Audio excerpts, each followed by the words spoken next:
오늘 하나님의 말씀은 요한복음 16장 24절로 33절, 제목은 내가 세상을 이겼노라. 지금부터 약 40년 전 제가 신학대학을 가게 되었습니다. 원서 접수를 하는데 담임 목사님과 지방의 감리사님의 추천장을 받아오라는 것입니다. 담임 목사님 황규롱 목사님이셨고, 감리사님의 교회를 가보니 마침 부흥회를 하시는데 부흥 강사로 오신 김우영 목사님이 책을 주셨는데 그 제목이 이겨놓고 싸운다, 그런 제목입니다. 이겨놓고 싸운다. 김우영 목사님의 저서 이겨놓고 싸운다, 이 책이죠. 이겨놓고 싸운다. 오래전 얘기죠.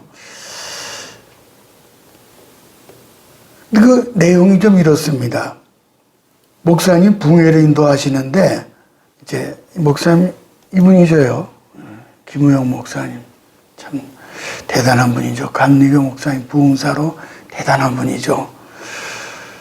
부흥회 인도를 하시는데 오늘 말씀 내가 세상을 이겼노라, 이 본문을 가지고 이제 부흥회를 인도하시는데 한 여지수사님 큰 은혜를 받고 큰 소리로 열심히 기도하는데 가만히 들어보니까는 이겨놓고 싸운다, 이겨놓고 싸운다, 그렇게 해서 기도를 하시더라는 거예요. 그래서 목사님이 기도도 별나게 하더라 하니까는 목사님이 아니 무슨 기도를 그렇게 합니까? 그래 물었다는 거예요. 그랬더니 목사님 아까 그렇게 설교하셨잖아요. 그러더라는 거예요. 목사님 아까 그렇게 설교하셨잖아요. 예수님이 내가 세상을 이겼노라 하셨으니까 우리도 이기는 것이라고 하지 않으셨습니까? 그러더라는 거예요. 목사님 미처 생각지 못했던 깨달음을 그 집사님을 통해서 배우게 되었다는 겁니다. 곰곰이 생각해 보니 이 말씀이 진리 중에 진리더라는 거예요. 그래서 이것이 세상을 이기는 비결이구나. 그래서 책을 제목을 이겨놓고 싸운다라고 지었다는 겁니다. 황규롱 목사님, 김우영 목사님 두 분 다 모두 다 천국에 가셨죠, 이분 다. 후에 김우영 목사님이 분당에 만나교회를 크게 건축을 하셨죠. 분당에. 이 교회죠. 이 교회인데 제가 한 25년 전에 이 교회 세미나가 있어가지고 갔는데 그 목사님은 이제 은퇴하셨고 아주 크게 잘 지어놓으셨어요. 그 옛날 이겨놓고 싸운다라는 말씀에 무척 감회가 깊었습니다. 오늘의 말씀은 예수께서 마지막 잡히시기 전날 밤에 다락방 강화라고 해서 아주 유명한 말씀이죠. 제자들에게 주신 교훈의 총 결론이 되는 부분입니다. 요한복음 16장이요. 그림을 좀 더 볼까요? 이거는 이제 마가다락방, 예루살렘 마가다락방 교회죠. 그리고 이제 이 그림 보게 되면 이 마가다락방 안에서 이제 그 성령께서 강림하시고 그리고 이제 교회가 새로 생기기 시작되는 거죠. 교회가 이제 시작되는 거죠. 예루살렘 마가다락방이 최초의 교회가 시작이 되는 거죠. 이 세상에 어느 누구도 내가 세상을 이기었노라라는 말을 감히 한 사람은 세상 역사상에 아무도 없습니다. 오직 예수님만이 내가 세상을 이기었노라고 선포하신 것입니다. 그러나 이 말씀은 주님에게만 해당되는 말씀이 아니라 우리들에게도 해당이 되는 말씀이에요. 그래서 주님과 함께라면은 세상을 넉넉히 이길 수가 있는 것입니다. 세 가지를 살펴보면은 첫 번째는 이 기도의 특권을 가지고 세상을 이긴다고 합니다. 있잖아요. 기도의 특권을 가지고 세상을 이긴다. 24, 25절을 보겠습니다. 지금까지는 너희가 내 이름으로 아무것도 구하지 아니하였으나 구하라 그리하면 받으리니 너희 기쁨이 충만하리라. 이것을 비사로 이제 비유로 너희에게 일렀거니와 때가 이르면은 다시는 비유로 너희에게 이르지 않고 아버지에 대한 것을 밝히 이르리라. 이 비유로 되어 있지만 비사입니다. 비밀이 들어있는 거죠. 이 세상은 마귀도 있고 악한 이들도 있고 뭐 힘든 일이 얼마나 많아요. 질병과 사고와 뭐 많잖아요. 이때 주님은 내가 너희를 두고 이 세상을 떠나가야 한다. 그래서 또 다른 보혜사 성령을 보내주시죠. 보혜사 성령, 아까 보니까는 마가다락방에 성령 120 문도가 기도하다가 성령 강림 받았잖아요. 그래서 최초로 이제 교회가 탄생이 되는 거죠. 마가다락방에서요. 그러고 나서 하나 더 주시는 것이 있는데 그것은 이제는 너희가 내 이름으로 하나님께 기도하라는 거예요. 자, 보세요. 이제 내 이름으로 하나님께 기도하라는 거예요. 예수님의 제자들은 지난 3년 동안 하나님께 직접 구하지 못했습니다. 제자들은 주님을 따르면서 양식이 떨어졌을 때 이렇게 말씀드렸죠. 예수님 떡이 없어요. 바다에 파도가 치면 예수님 바람이 불어 파도가 치는데 바람을 막아주세요.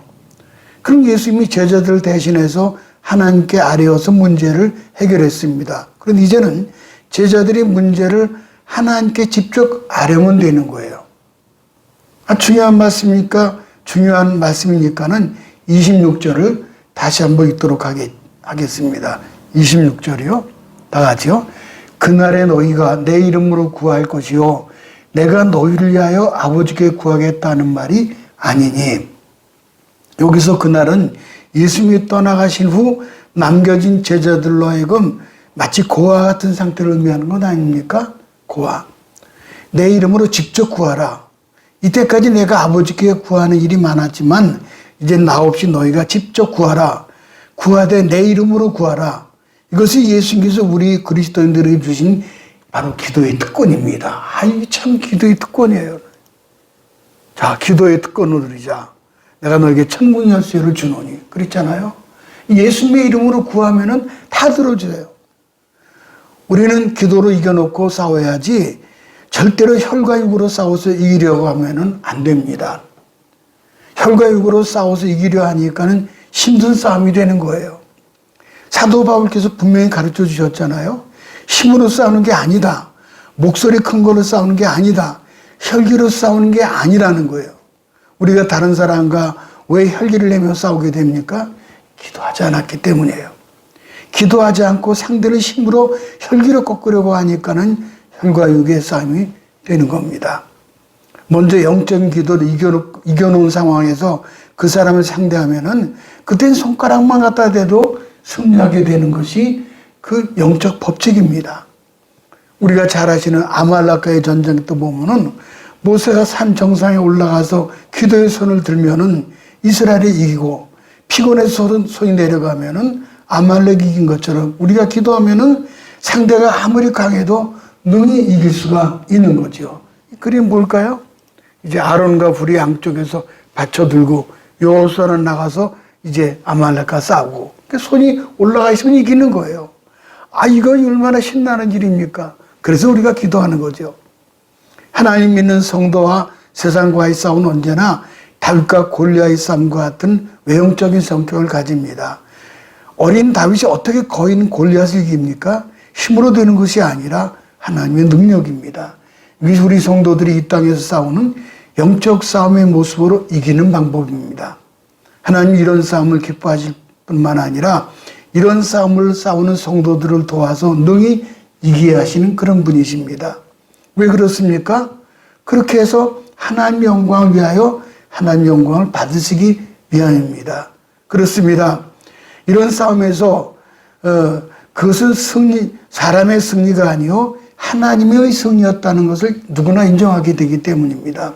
그래서 하나님 영광이 드러나게 되고 하나님 영광 받으시게 되는 거죠. 2021년도 우리 비전교회 표가 뭡니까? 하나님의 영광을 나타내소서이죠. 한번 저 표를 볼까요? 다 같이요. 시작. 하나님의 영광을 나타내소서. 아멘. 여운학 장로님은 종합선교 규장의 대표로 이슬비 전도 편지를 창안한 분입니다. 우리 교회도 개척 당시에 이슬비 전도 편지로 이제 전도를 했었죠. 그게 간증인데 고속도로변에 수많은 광고물 대신 하나님의 사랑을 알리면 좋겠다는 생각 중에 1996년에 건물을 짓게 되었습니다. 옥상에 하나님은 당신을 사랑합니다라는 광고탑을 세웠고 그 후 왜 걱정하십니까? 기도할 수 있는 대로 바꿨습니다. 1997년 외환위기로 온 국민이 경제적으로 어려움을 겪게 되었을 때 경비고속도로 오르내리던 많은 사람이 이 말씀으로 큰 위로를 받았습니다. 캄캄한 밤에 전광판에서 이제 그 힘을 얻은 것이죠. 전광판에. 이 그림이죠. 그럴까요? 기도할 수 있는데 왜 걱정하십니까? 어떤 불신자는 믿는 친구에게 와 걱정하노? 기도할 수 있는데 양재동 가봐라. 거기 써 있다. 그러더라는 거예요. 어느 교회 주보에 예수 그리스도의 끝나지 않은 사역이라는 설교 제목이 실렸습니다. 교리에 대해서 잘 알고 있다고 자부하던 성도들은 주보를 보고 수군거렸습니다. 우리 목사님 그리스도의 속죄의 완전성도 모르시나 봐. 예수님께서 돌아가시면서 친히 다 이루었다. 테텔레스타이 선언하셨는데 아직까지 끝나지 않은 사역이 있다니 이 말이 돼? 이러면서 수군거린 거예요. 이윽고 주일 예배가 시작되어서 목사님 설교가 진행이 되는데 그 설교의 요지는 이러했습니다. 예수님의 모든 사역은 완성됐지만 아직 끝나지 않은 사역이 하나 있다. 바로 보좌 우편에서 기도하는 사역이다. 그때서야 깨달은 거죠. 보세요. 예수님 보좌 우편에 지금도 기도하고 계시죠. 그렇습니다. 기도가 이렇게 중요한 겁니다. 기도의 특권을 가졌음에도 불구하고 기도를 쉰다면 그것은 죄를 범한 것과 같죠. 그래서 사무엘 선지자는 나는 너희를 위하여 기도하기를 쉬는 죄를 결단코 범하지 않겠다. 그렇게 고백을 했죠. 기도의 특권을 누리시기 바랍니다. 두 번째는 주님이 주시는 평안을 누려야 이 세상을 이기게 됩니다. 33절 상반절을 가볼까요? 이것을 너에게 이루는 것은 너희로 내 안에서 평안을 누리게 함이라. 예수님이 우리들에게 주시는 평안은 세상적인 것과는 비교할 수 없이 월등하는 겁니다. 요한복음 14장 27절을 가볼까요? 평안을 너에게 끼치는 곧 나의 평안을 너에게 주노라. 내가 너에게 주는 것은 세상에 주는 것 같지 아니하니라. 너희는 마음에 근심하지도 말고 두려워하지도 말아라. 미국 캘리포니아 주립대학교 의과대학 심리학과 에크먼 교수는 전 세계 20여 개 문명권에 속한 사람들의 얼굴 표정을 연구를 했습니다. 선진 문명과 미개 문명에 상관없이 기본적인 감정을 나타내는 공통점이 있다는 것을 발견했습니다. 그것은 사람의 감정은 얼굴을 통해 나타나는데 얼굴 근육은 뇌의 명령에 따라 움직이더라는 거예요. 이 그림을 좀 볼까요? 아주 파한대서 하고 있죠? 아주 그림이 참 파한대서 하고 있어요. 진짜 웃음은 윗눈두덩과 눈썹 사이의 근육과 양쪽 눈썹이 살짝 내려오지만 가짜 웃음은 그렇지 않다는 거예요. 진짜 웃을 때는 좌뇌가 움직이고 가짜가 웃을 때는 우뇌가 움직인다는 거예요. 저는 그런 걸 다 연구를 했어요. 시편 42편 11절을 가볼까요? 내 영혼아 내가 어찌하여 낭망하며 어찌하여 내 속에서 불안하여 하는고 너는 하나님을 알아라. 이 시인은 인간의 불안의 출처가 얼굴이나 손발에 있는 것이 아니라 내 속에 있다라고 말씀합니다. 속은 뭘 얘기하죠? 영혼을 얘기하는 거죠. 그러니까 근심, 불안, 염려의 시발점은 사건 자체가 아니라 영혼이라는 거예요. 내 영혼이 편하면 얼굴도 편해지고 말도 편해지고 행동도 편해지고 생활도 편해지는 것입니다.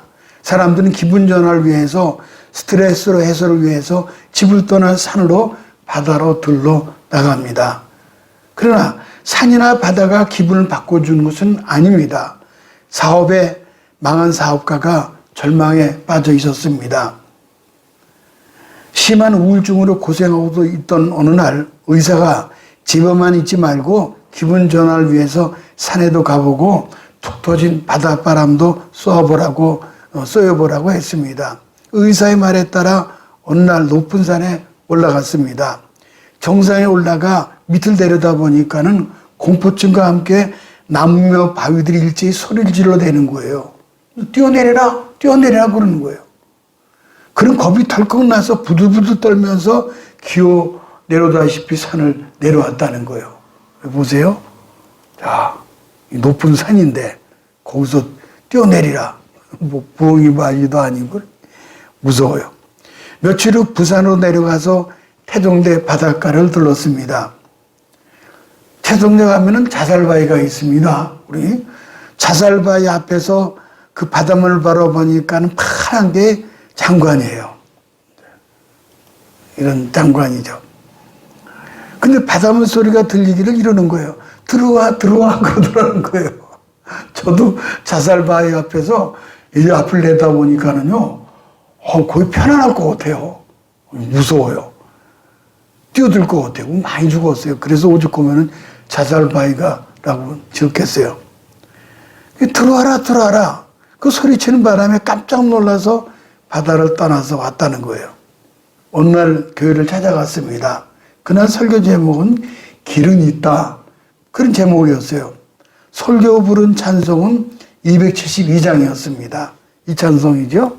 고통의 멍에 벗으려고 낭패와 실망당한 뒤에 예수께로 나옵니다.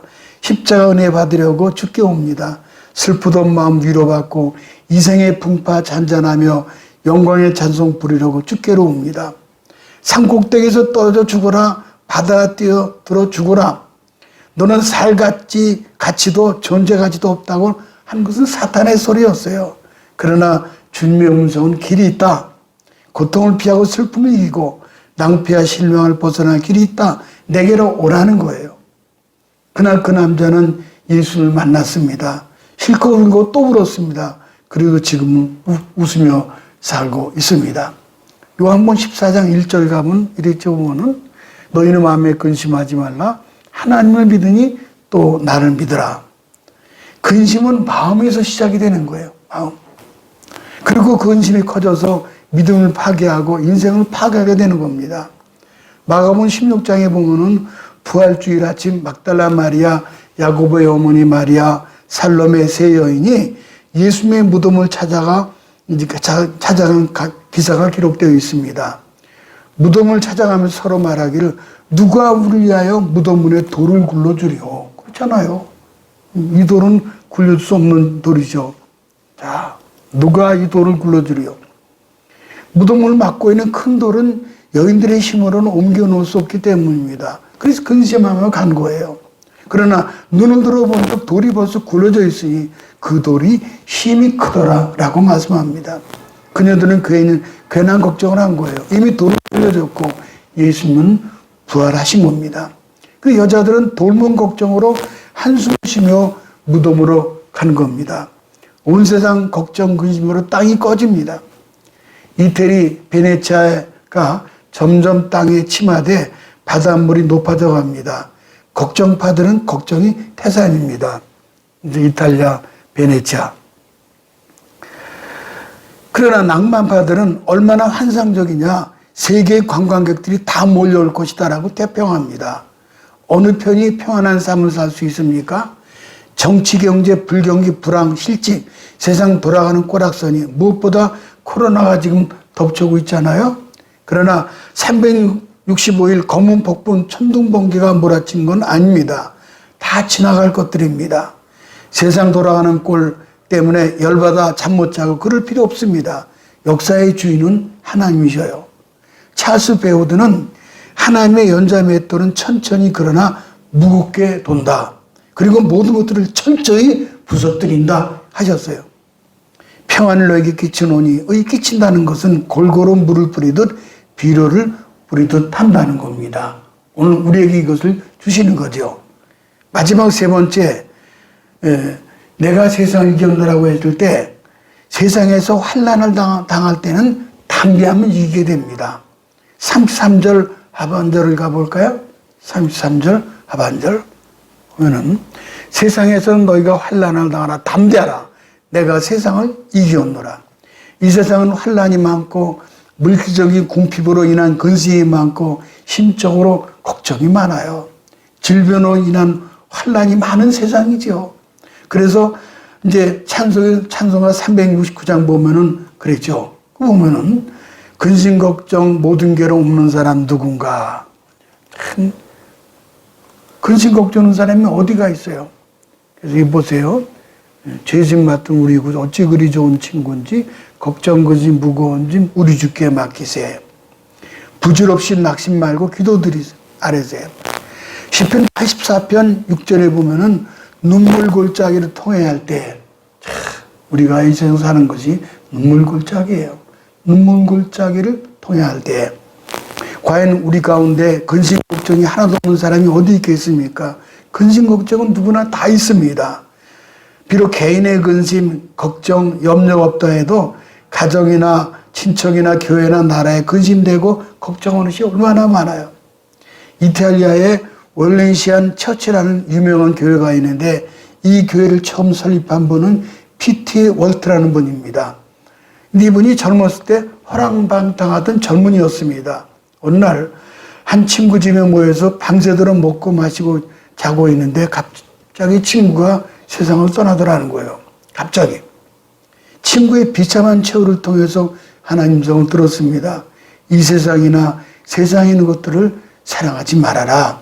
이 세상에 있는 것들은 육신의 정욕과 안목의 정욕과 이생의 자랑이니 아버지께로부터 오는 것이 아니요.